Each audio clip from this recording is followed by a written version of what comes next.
Praise the Lord. Hallelujah.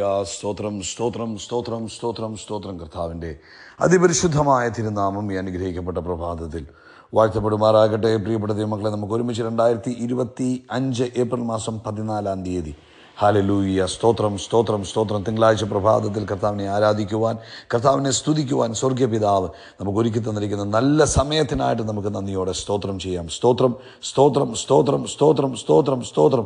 കഴിഞ്ഞ പകൽക്കാലം മുഴുവൻ നമ്മുടെ കർത്താവ് നമ്മളെ കാത്തു പരിപാലിച്ചില്ലേ?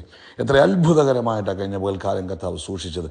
അനർത്ഥങ്ങൾ, അപകടങ്ങൾ, രോഗങ്ങൾ, ദുഃഖങ്ങളൊക്കെ വരാമായിരുന്നു. അതിൽ നിന്നൊക്കെയും നമ്മളെ കാത്തു പരിപാലിച്ച കർത്താവിന് കരങ്ങൾ ഉയർത്തി സ്തോത്രം പറഞ്ഞാട്ടെ. സ്തോത്രം സ്തോത്രം സ്തോത്രം സ്തോത്രം സ്തോത്രം.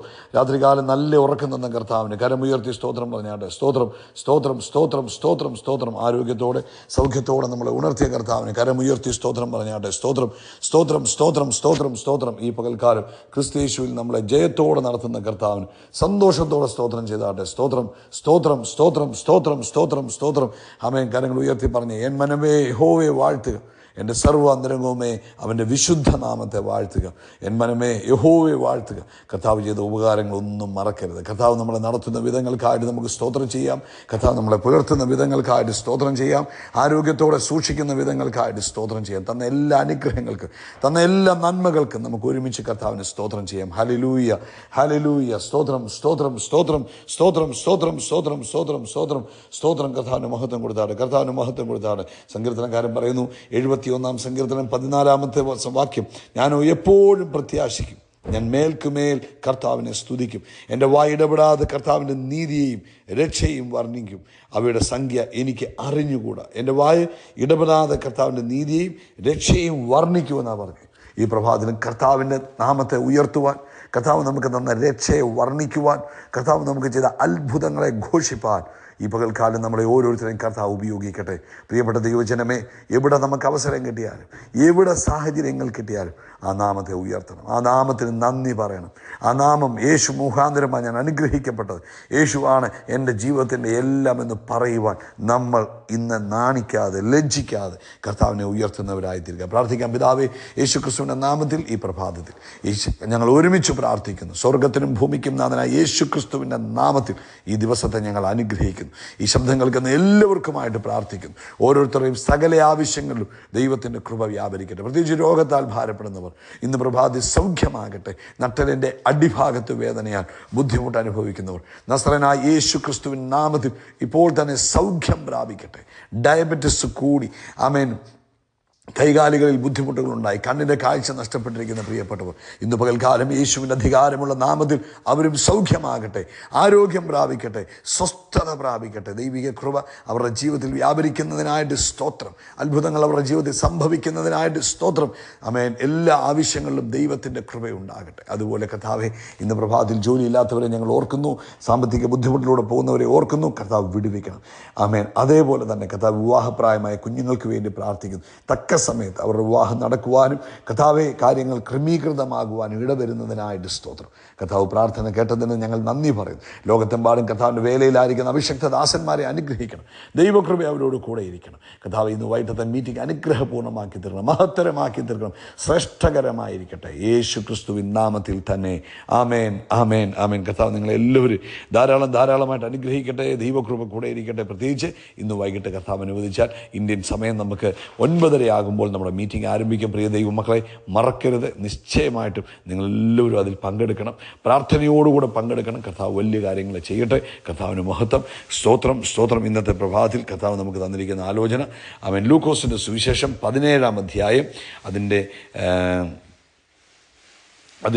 4 വാക്യം ഇവിടെ ഇങ്ങനെ പറയുന്നത്, ദിവസത്തിൽ 7 വട്ടം നിന്നോട് പിഴയ്ക്കുകയും 7 വട്ടവും നിൻ്റെ അടുക്കൽ വന്ന് ഞാൻ മാനസാന്തരപ്പെടുന്നു എന്ന് പറയുകയും ചെയ്താൽ അവനോട് ക്ഷമിക്കുക.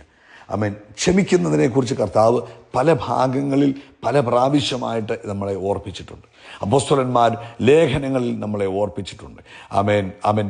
കോപം നമ്മൾ വെച്ചുകൊണ്ടിരിക്കരുതെന്ന് അപ്പോസ്തലനായ പൗലോസ് നമ്മളെ പല പ്രാവശ്യം ഓർപ്പിച്ചു. പ്രിയപ്പെട്ടവരെ, ഇന്ന് പ്രഭാതത്തിൽ വീണ്ടും പരിശുദ്ധാത്മാവ് നമ്മളെ ഓർപ്പിക്കുകയാണ്, ക്ഷമിക്കുന്നവരായിരിക്കണം. ഇന്ന് ഈ ശബ്ദം കേൾക്കുന്ന ഞാനും നിങ്ങളും, ആമേൻ, ദൈവം പരിശുദ്ധാത്മാവ് നമ്മളെ ഓർപ്പിക്കുക, നമ്മൾ മറ്റുള്ളവരോട് ക്ഷമിക്കുന്ന സ്വഭാവം ഉണ്ടാകണം. യേശുവിടെ പഠിപ്പിക്കുന്നത് ദിവസത്തിൽ 7 വട്ടം നിന്നോട് പിഴയ്ക്കുകയും 7 വട്ടവും നിൻ്റെ അടുക്കൽ വന്ന് ഞാൻ മാനസാന്തരപ്പെടുന്നു എന്ന് പറയുകയും ചെയ്താൽ അവനോട് ക്ഷമിക്കുക. അത് കർത്താവിൻ്റെ ഒരു കൽപ്പനയായിട്ടാണ് വന്നിരിക്കുന്നത്. ക്ഷമിക്കുന്നത് നമുക്ക് വേണ്ടിയാണ്, നമ്മുടെ അനുഗ്രഹത്തിന് വേണ്ടിയാണ്, നമ്മുടെ നന്മയ്ക്ക് വേണ്ടിയാണ്, നമ്മുടെ അഭിവൃദ്ധിക്ക് വേണ്ടിയാണ് നമ്മൾ ക്ഷമിക്കുന്നത്. നമ്മൾ വിചാരിക്കും നമ്മൾ അവനോട് ക്ഷമിച്ചു അല്ലെങ്കിൽ ആ വ്യക്തിയോട് ക്ഷമിച്ചെന്ന് പറയുമ്പോൾ അവർക്കാണ്. നോ, അവർക്കുള്ളതിനേക്കാളും അനുഗ്രഹം, അവർക്കുള്ളതിനേക്കാളും പ്രയോജനം നമ്മുടെ ജീവിതത്തിലാണ് നമ്മൾ മറ്റുള്ളവരോട് ക്ഷമിക്കുമ്പോൾ ഉണ്ടാകുന്നത്. കാരണം ക്ഷമിക്കുന്നത് ദൈവത്തിൻ്റെ സ്വഭാവമാണ്. അപ്പോൾ നമ്മൾ ക്ഷമിക്കുമ്പോൾ ദൈവത്തെ നമ്മൾ നമ്മൾ ദൈവത്തിനെ അനുകരിക്കുക ചെയ്യുന്നത്. പ്രിയ മക്കളെന്ന പോലെ ദൈവത്തെ അനുകരിപ്പീൻ എന്ന് പറഞ്ഞില്ലേ. അപ്പം നമ്മൾ ക്ഷമ കൊടുക്കുമ്പോൾ നമ്മൾ അനുകരിക്കുന്നു. 2, ക്ഷമിക്കുമ്പോൾ നമ്മുടെ പ്രാർത്ഥനകൾ ദൈവസന്നിധിയിൽ ചെല്ലുന്നു. ക്ഷമിക്കുമ്പോൾ ദൈവത്തിൻ്റെ സ്പെഷ്യൽ ഫേവർ നമ്മുടെ ലൈഫിലുണ്ടാകും. അതുകൊണ്ട് ഒരു കാരണവശാലും കോപം നമ്മുടെ മനസ്സിൽ വെച്ചുകൊണ്ടിരിക്കരുത്. നമ്മൾ എന്തായിരിക്കണം? ക്ഷമിക്കുന്നവർ ആയിരിക്കണമെന്ന് ഇന്ന് പ്രഭാതത്തിൽ ദൈവത്തിൻ്റെ ആത്മാവ് നമ്മളെ വീണ്ടും ഓർപ്പിക്കുകയാണ്. ഹല്ലേലൂയ, സ്തോത്രം. ആരെങ്കിലും ആവർത്തിച്ച് തെറ്റ് ചെയ്യുകയും അതുപോലെ തന്നെ ആവർത്തിച്ച് ആത്മാർത്ഥമായി നമ്മളോട് അനുദപിക്കുകയും ചെയ്താൽ നമ്മൾ അവരോട് ക്ഷമിക്കുവാൻ വിളിക്കപ്പെട്ടിരിക്കുന്നുവെന്ന് യേശു പഠിപ്പിക്കുന്നു. ക്ഷമ എന്നത് എത്ര തവണ എന്നതിനെക്കുറിച്ചല്ല, അത് ദൈവം നമ്മോട് ക്ഷമിക്കുന്നത് പോലെ അവൻ്റെ കരുണയെ പ്രതിഫലിപ്പിക്കുന്നതിനെ കുറിച്ചാണ് ഇവിടെ പറയുന്നത്. അതായത് നമ്മൾ എത്ര പ്രാവശ്യം തെറ്റ് ചെയ്തു, ഒരേ തെറ്റ് തന്നെ നമ്മൾ പല പ്രാവശ്യം ചെയ്തു, എന്നാൽ നമ്മൾ ദൈവസന്നിധിയിൽ ചെന്ന് ക്ഷമ പറയുമ്പോൾ കർത്താവ് നമ്മളോട് ക്ഷമിക്കുന്നില്ലേ? അപ്പോൾ അത് തന്നെയാണ് ഇവിടെയും നമ്മളെ ഓർപ്പിക്കുന്നത്. അവൻ ദൈവത്തിൻ്റെ കരുണയെ നമ്മളിലൂടെ പ്രതിഫലിപ്പിക്കുകയാണ് നമ്മൾ മറ്റുള്ളവരോട് ക്ഷമിക്കുമ്പോൾ ചെയ്യുന്നത്. അതുകൊണ്ട് ആമേൻ, ഇന്ന് പ്രഭാതത്തിൽ ആമേൻ, പ്രിയപ്പെട്ട ദൈവമക്കളെ, പരിശുദ്ധാത്മാവ് നമ്മളെ ശക്തമായിട്ട് ഓർപ്പിക്കുന്നു. അടുത്ത ലെവലിലേക്ക് ഉയരുവാൻ, ആത്മീകമായി ഉയരുവാൻ, ഭൗതികമായി ഉയരുവാൻ ഒക്കെ ആഗ്രഹിക്കുന്നവർ പ്രത്യേകം ഓർക്കുക, നമ്മൾ ക്ഷമിക്കുന്നവരായിരിക്കുക. മാതാപിതാക്കളോട് ക്ഷമിക്കുക, സഹോദരങ്ങളോട് ക്ഷമിക്കുക, ബന്ധുമിത്രാദികളോട് ക്ഷമിക്കുക, അയൽവാസികളോട് ക്ഷമിക്കുക, പ്രിയപ്പെട്ടവരോട് ക്ഷമിക്കുക. എവിടെയൊക്കെ ക്ഷമിക്കാൻ പരിശുദ്ധാത്മാവ് പറഞ്ഞിട്ടുണ്ടോ, ആരോടൊക്കെ നമ്മുടെ ഉള്ളിൽ ദേഷ്യവും കോപവും കിടപ്പുണ്ടോ, അവരോടൊക്കെ നമ്മൾ ക്ഷമിക്കുന്നവരായിത്തീരുക. കണ്ടോ, കർത്താവ് ഈ വചനത്തെ നിങ്ങളെ അനുഗ്രഹിക്കട്ടെ. ക്ഷമിപ്പീൻ, കർത്താവ് നിങ്ങളെ അനുഗ്രഹിക്കട്ടെ. യേശുക്രിസ്തുവിൻ്റെ നാമത്തിൽ നമ്മൾ ആകാശത്തിലെ നക്ഷത്രങ്ങൾ പോലെ, കടൽ തീരത്തിലെ മണൽത്തരി പോലെ വർദ്ധിച്ചു വരിക. We are blessed.